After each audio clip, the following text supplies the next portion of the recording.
नमस्कार, मेरा नाम डॉक्टर सुवर्चला जीवा फर्टिलिटी सेंटर्स में साइंटिफिक डायरेक्टर हूँ। चॉकलेट सिस्ट या एंडोमेट्रियोमास, एंडोमेट्रियोसिस का इफेक्ट है, वो कहाँ आते हैं, कैसे इफेक्ट करते हैं इनफर्टिलिटी को, आइए समझते हैं आज। एंडोमेट्रियोसिस के बारे में जानना बहुत जरूरी है। पहले एंडोमेट्रियोमास के भी पहले, एंडोमेट्रियोसिस एक ऐसा कंडीशन है जहाँ पे गर्भ के अंदर जो लाइनिंग होता है, ये जो आप देख रहे हैं, ये अगर कहीं और भी रहा बॉडी में तो उसे एंडोमेट्रियोसिस कहते हैं। इस कंडीशन को सिवियरिटी के मुताबिक और कितना ज्यादा है, कहाँ पे है, उसके मुताबिक ये बॉडी को इफेक्ट करता है, या रिप्रोडक्टिव सिस्टम को या इनफर्टिलिटी को इफेक्ट करता है, आपके लाइफस्टाइल को भी इफेक्ट करता है। क्योंकि अगर ज़्यादा रहा तो पेल्विक पेन रहना, इंटरकोर्स में पेन रहना, डिस्कम्फर्ट रहना, ये सारे प्रॉब्लम्स हो सकते हैं। देखिए, फेलोपियन ट्यूब्स पे हुए, एब्डोमिनल एरिया में हो सकता है, लेकिन जब ये ओवरीज में होता है, यहाँ पे जो आप देख रहे हैं, इसे एंडोमेट्रियोमास कहते हैं।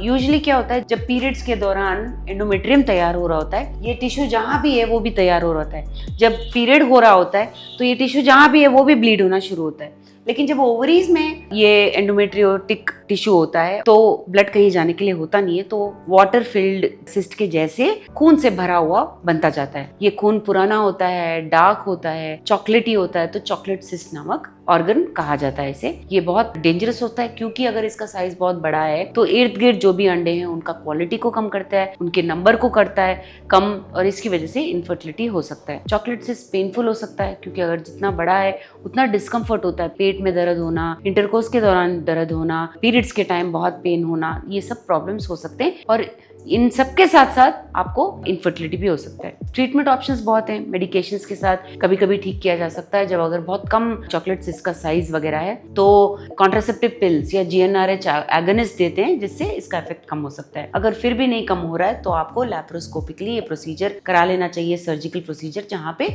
इस भाग को निकाल दिया जाता है। ऑफकोर्स बहुत ध्यान से करना चाहिए क्योंकि इर्द गिर्द ओवरीज में जितने भी अंडे हैं उनको डैमेज नहीं करना चाहिए। सिर्फ उतना भाग अगर हम निकाल पाएं तो आपकी फर्टिलिटी को भी बरकरार रख सकते हैं। यूजुअली स्कैन में इसे डायग्नोज किया जाता है, आपके जो सिम्टम्स हैं उसके मुताबिक स्कैन करके देखा जाता है, नहीं तो MRI भी करा सकते हैं, जिससे इसका जो एक्सटेंट है, इसका जो सिवियरिटी है वो भी हम देख सकते हैं। इसके बारे में और जानकारी के लिए अवश्य जीवा फर्टिलिटी सेंटर साइन करें।